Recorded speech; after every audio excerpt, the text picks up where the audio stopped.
Guys, what's up? It's Snack Pack. We got a special treat for you today. If you haven't heard, there is a flight simulator called Aerofly FS4. It's available on Steam. And they are about to unveil a new Blackhawk. Alright, well guess what? I got in contact with them and they took a look at my channel and they were kind enough to provide me with a sneak peek of the new Blackhawk. Alright, so this is still a beta, but it should be pretty close to the version that's being released, I believe, later this week. Alright, so let's just take a look at this beauty. This is absolutely gorgeous. Again, this is the new mic model. So if you saw some of my videos that I've done already with the Lima model, that's the older model, the Blackhawk. We still have a bunch of those in service. And that is the one that has the steam gauges and all that. But this is the mic model with a glass cockpit, and it's got a fully coupleable flight director, basically an autopilot. It'll fly the thing by itself. And the folks here at Aerofly FS4 have done a really awesome job modeling this thing and making it all work pretty well. Not had too much time to play with it, but we're going to get inside and we're going to start it up and fly around and test out some of the stuff here. So again, it's just as of right now, just a beta version. Admittedly, I'm not a professional in using this mod. However, this is the aircraft I fly on a daily basis, so I'm going to just treat it like I would on a normal flight, and we'll see how it works out. All right, so here we are. We are in the cockpit, folks. I was just in one of these earlier this morning, in real life, and now I'm sitting here in VR, and I feel like I'm just back where I was earlier today. The cockpit here is pretty much immaculate. The modeling is just superb here. Alright, and check this out. I paired up some of my flight controls, so I paired up the rotor brake here with my little slider on my flight stick. I've got my PCLs hooked up. So these are the power control levers up here, and I've got those hooked up right here to my flight control quadrant, and then I've got the collective hooked up. Got my pedals working down here along with the toe brakes, right? And then my cyclic, of course. All right, so check it out. When we move the cyclic, you can see the actual rotor blades moving as they're supposed to. Just awesome. Same thing with the collective. Oh yeah. Okay. And when you actually move these things in real life, they'll start to shake a little bit, so it looks like it has a little bit of give to it. Awesome, awesome job. All right, so I'm just going to start this up. They gave me, Aerofly did send me a little startup guide, but I'm just going to start it up like I would a normal Blackhawk. All right, so the great thing about Aerofly is it's very, it's got a lot of VR support. All right, so you can actually use your finger to flip switches and stuff, right? How cool is that? That's amazing. I'm just using a freaking VR controller, so it's pretty badass. All right, so let's get this thing started. One of the limitations I have, though, because of the way I set my simulator up, it's in my closet here, so I'm not going to be able to reach some of this stuff. So I'm just gonna have to use a mouse for some of it. So that's okay. All right, so starting from the bottom, I'm going to make sure this should actually be off or on norm setting. That will turn it off. This is like the backup radio control head. I got my park and brake engaged. I'm going to come and turn my EGIs on. Ooh, let's use my, nice. All right, so EGIs are on. Looks like backup pumps are already on. Turbo servo set, everything, all this stuff looks good. Keys off. MFDs are off. And by the way, I'm not going to do all the steps I would normally do with my military checklist, all right, because that's actually not for public use, but I'm just going to run through some of the stuff the very basics we need to start the helicopter. All right, so coming up to the top, everything's looking good over here. All these lights should probably just be down. All these rheostats. All right, that is the proper term for a any kind of little knob. That one doesn't really matter. Oops, go back. All right. And then let's put these anti-collision lights. I don't know why. There we go. All right. So my anti-collision lights on day. Vibe control. All right. Cargo hook should be on open, and this should actually be on safe. So we don't want to go blowing a squib over here. All right. Standby instrument test. Oops. Wait. Oh. Okay. So I'm like, it looks like what I'm pointing at is not actually doing the right thing here, but all right.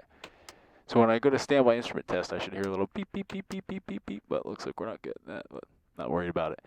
When I test my batteries right here in the cold capsule, this is a cold capsule light, so I should be getting a little back good light here when I hit test. So if this happened in a real helicopter, basically I would assume that my batteries were dead.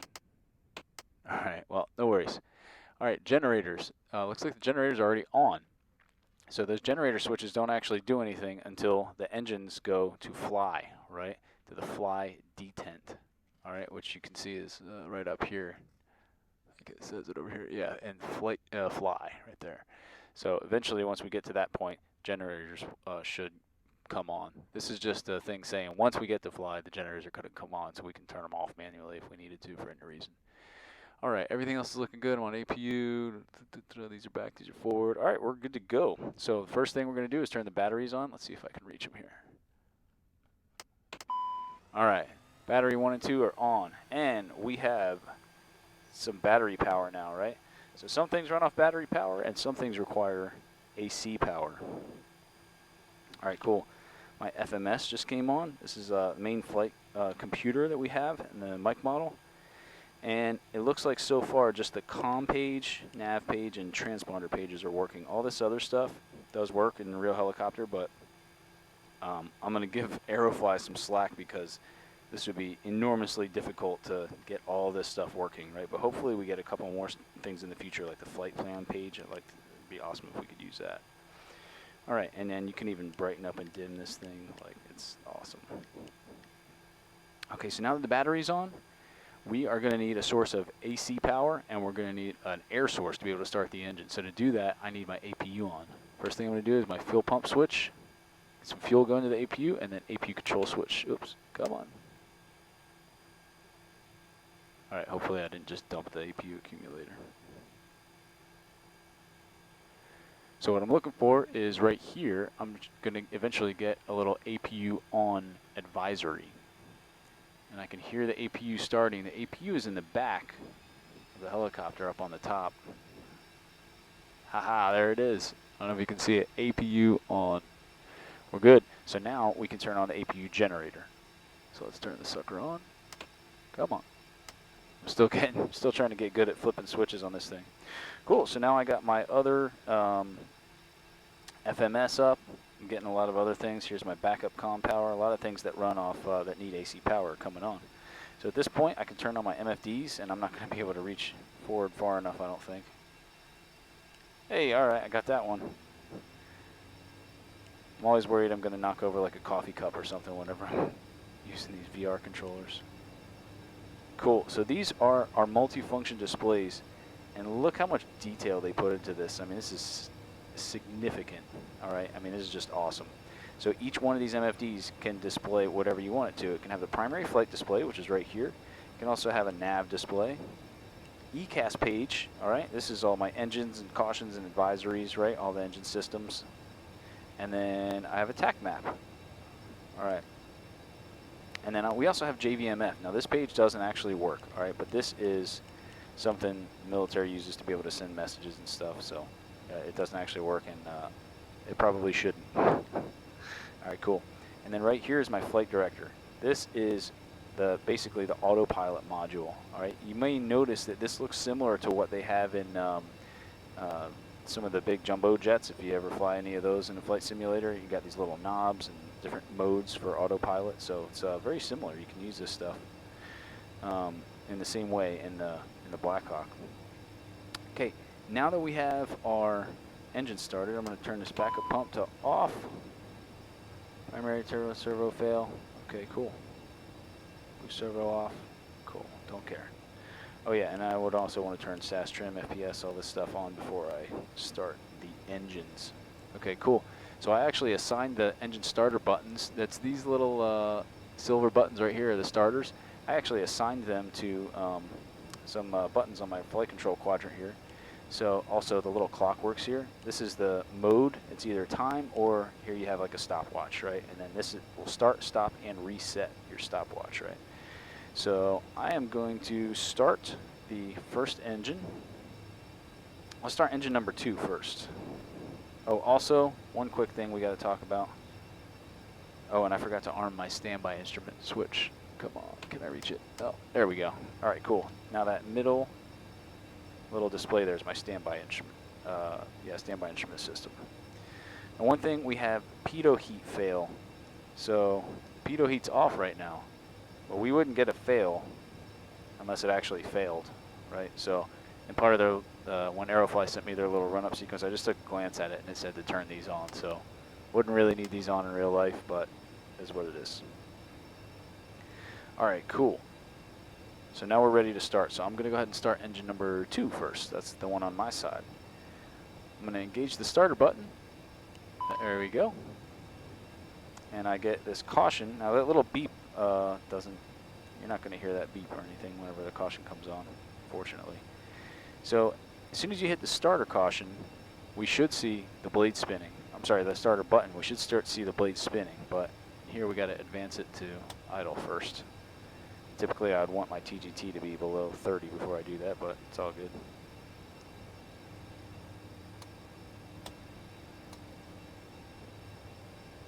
Oh, look at me. I forgot to move my fuel system selectors on. Oops. Alright, I got an APU fire. Oh, no I don't. I just hit the fire detection system, or fire detection switch. There we go. That'll fix itself. Alright, cool. So we'll put our fuel selectors and our engine ignition switch on. There we go. Now we're going to get some blade spinning. Alright, cool. So that was just user error. I just skipped some steps. I don't have my checklist. I usually always have a checklist out, make sure I don't skip anything. So this provides our spark. This makes sure we have fuel, and then that air source heat switch right here, make sure we have an air source, right? So the starter's still on, and it looks like we're waiting for NG to drop out here. I'm sorry, waiting for the starter to drop out. We're in a window for NG, making sure TGT doesn't get too hot. I think TGT would be a lot hotter than that. Be in the high 500s probably. Okay, cool. So that's a good start on 1. We have positive rise in NP, TGT, and engine oil pressure. All right, so let's start number 2 now. Number 2 starters engaged. Going to advance it to idle. Engine, I'm sorry, this is engine 1 we're starting now. Engine 1 starter is engaged. I've got NP, TGT, engine oil pressure all on the rise. Starter caution remains. Now this starter would actually be up here, this caution rather, and then the engine 2 starter caution appears right up here. Just makes it a little bit easier to see, because we're checking for a few things to happen right now. Starter went out, and we met all of our abort start criteria. We are good to go. So at this point, I'm going to ensure that my tail wheel switch is locked. It sure is. All right, let me reset these computers here. Oops. And now we are good to go to advance our engine power controllers to fly. First, before we do that actually, this is when I would do my hydraulic tests. So I noticed if I put this to test, I should see a whole bunch of lights here, but they're not coming on. That's okay. The tail rotor servo test does work though. A bunch of stuff comes on, you get a bunch of cautions, and you can see that the tail rotor servo 2 comes on.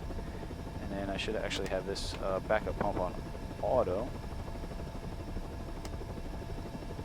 Alright, so we'll just skip all the normal checks that I do because we want to get this thing in flight and check it out. Alright, the engine power control levers are advancing to fly. Once we get to fly, we should be at 100% on our NR. Now this is the wings of the helicopter, right? I want to make sure NR is at 100%. You can see I also have a lot of the same indications over here on my primary flight display, alright, my PFD. Now normally TGT and NG are only displayed by exception, right? So these should be appearing right here. Also, I should see some tapes on TGT and torque, but I'm not getting any tapes over here. Nothing on NG either. So I should see some green. See these little boxes filling up with some green stuff, right? All right, well, no worries. Now, a couple things before we get going. I don't need my APU on anymore. So let's see if I can reach over here and turn off my fuel pump switch. Ugh, come on. Do the thing. Am I just missing it? Well, that one works. Okay, there we go. Then I can just turn this off. I don't really need this air source for anything, unless I wanted my heater on, so no big deal. Let's see if the windshield anti-ice switch works. Okay, I don't think I get a caution for that. What about engine anti-ice? Nice. So this is pretty awesome that all these things work. Also, in Aerofly FS4, there's some really cool features, all right? For instance, if I want to turn my windshield wipers on, I can actually just turn this knob, and then my windshield wipers start going. Pretty badass. Let's see if we put it up high. Oh yeah, now we're going. All right, let's put it back to off. Park it, there we go.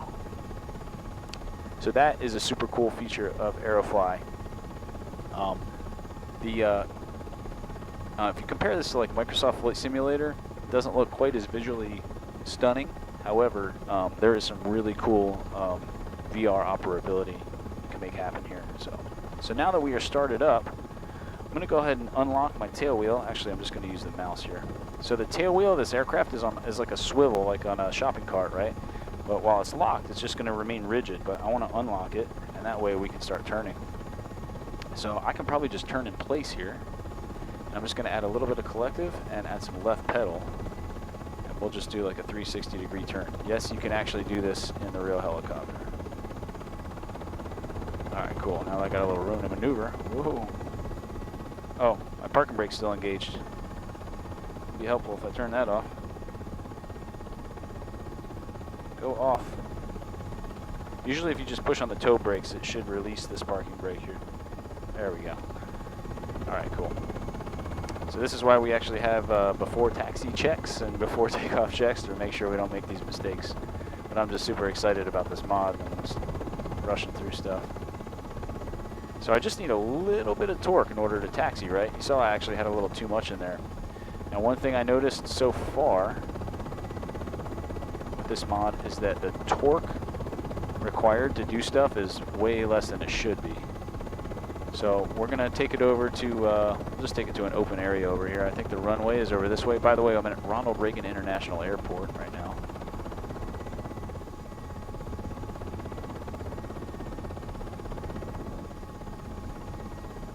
Alright, and let's just lock up our tail wheel here. This looks good. Alright, cool. So I'm just gonna come up, add some collective here, and we're gonna come up to a hover. Let's make our way over to the runway. I did not ask for clearance from tower because I'm a bad boy. So there'll probably be like F-16s intercepting me right now. Now currently, the flight director says that I am coupled. So I want to show you something really cool about this helicopter. Not only does it have full autopilot, fully coupleable autopilot, I'm still trying to work out how it works with the mod. It doesn't work quite the same as it does in real life, but some of this stuff should work. Now watch this. If I hit the hover, it's in velocity hold. There we go. It's in hover position mode. Check this out. It captured my radar altitude hold. So right now my radar altimeter is saying I'm 15 feet off the ground. All right, cool. Watch this. I can beat this down to 10 feet.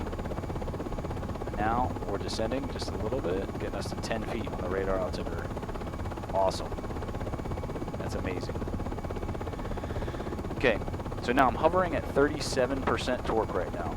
I would add at least 20% to that. There ain't no way this helicopter, even though we got nothing in the back, ain't no way this helicopter, as heavy as it is gonna hover at 37%. So you should probably add about 20. I'd add about 25% to that torque reading right there, and that would be a little more realistic.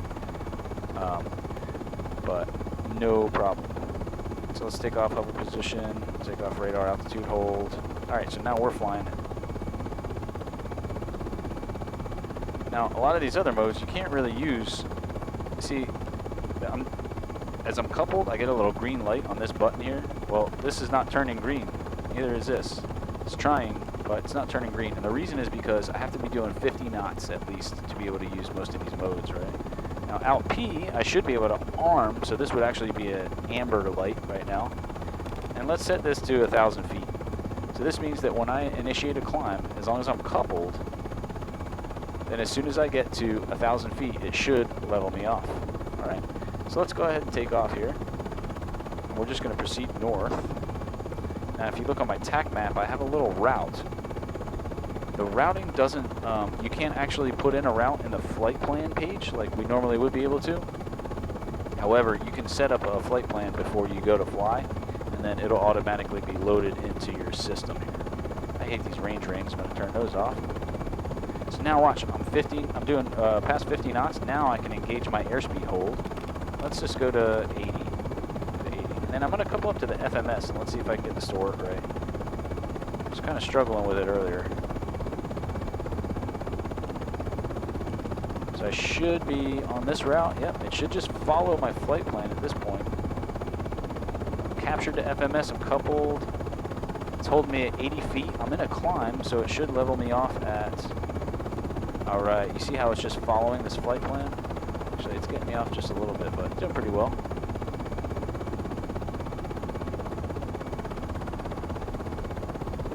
So it should level me off at 1,000 feet. So normally it would cross over to altitude hold about 50 feet prior. Looks like it's trying to. This should still be on though. Let's see, is it going to do it? There we go. I got it at 1,003. Oops. 1,005, whatever. Alright, close enough. So it's trying to hold altitude and airspeed. And it's doing a pretty good job of it so far. Well, looks like we're still in a climb.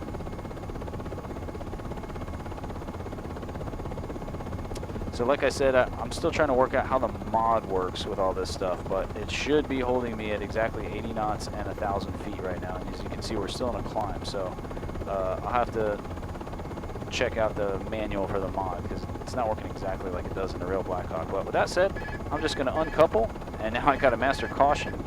The caution's saying I have a flight director fail, so that wouldn't have happened either. But no big deal. Alright, oh yeah, and it says IFF standby. If you want this light to go away, what you're going to have to do is come to your transponder page and go from standby to norm right there, and then it just went away. And then if you don't want your landing or searchlight on, look at this, I'm about to crash, then searchlight's right here, and then landing light is right here, and then those will go away. Although I've noticed that those periodically like come back on, so I'm not sure how to get those to turn off. So we don't need that much torque in this helicopter. It should require about 25% more than we are actually reading on our torque gauge to operate this thing.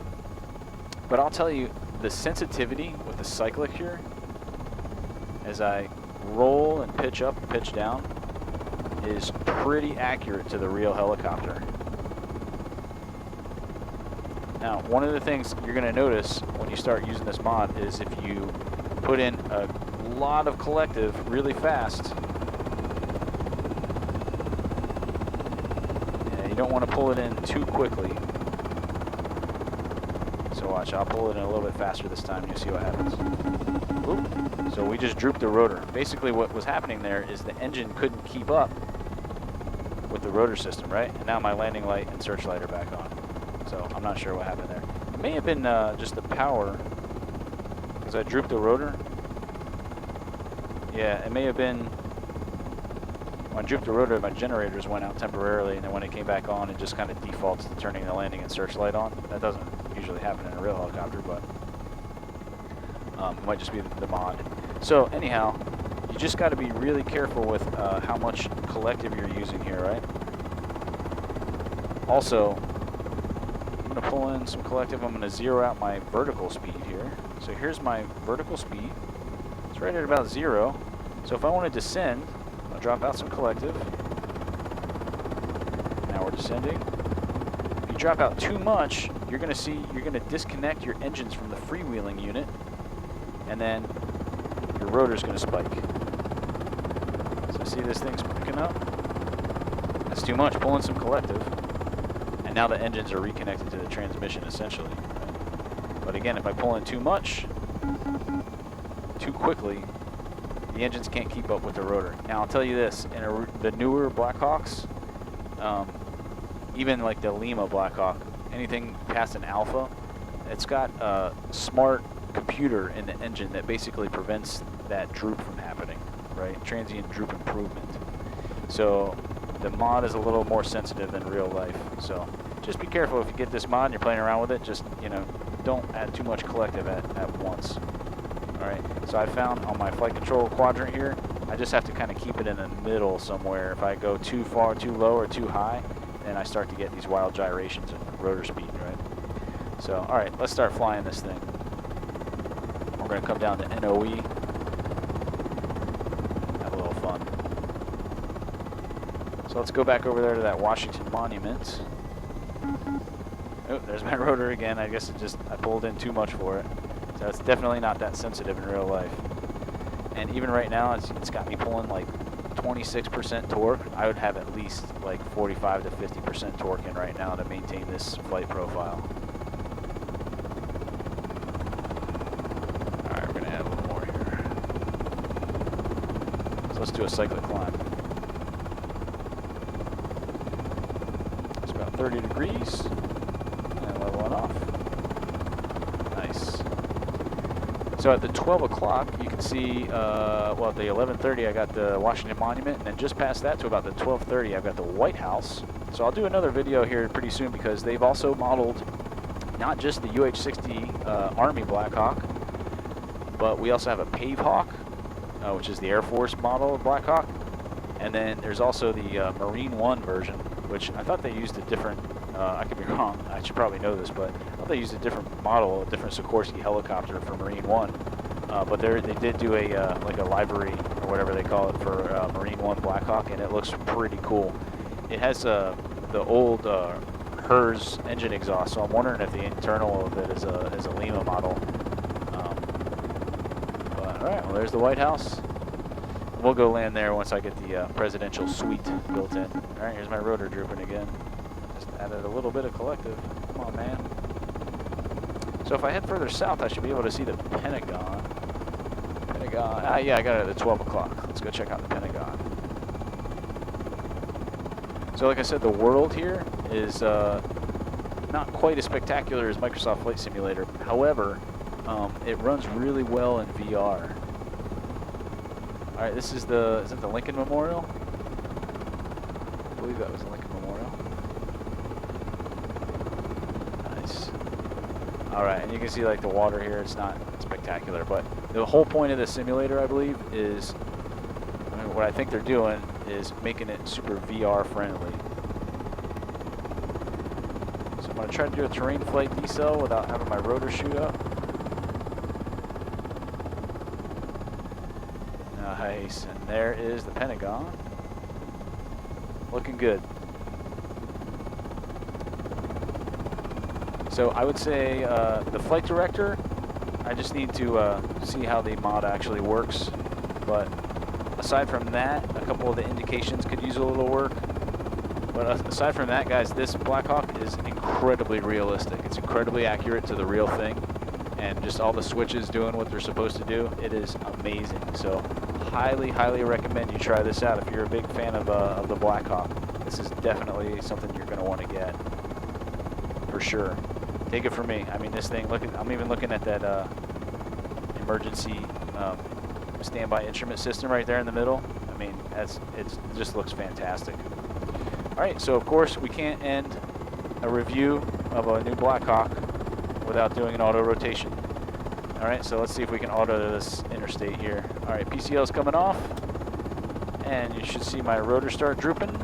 Rotor's not drooping at all. Still got a bunch of, oh, it's because I barely had any collective in, so that was good. All right, so let me drop that collective out. Now my rotor should be building up, and I'm going way too slow here, way too slow. This is bad. I got sidetracked, and we're gonna crash.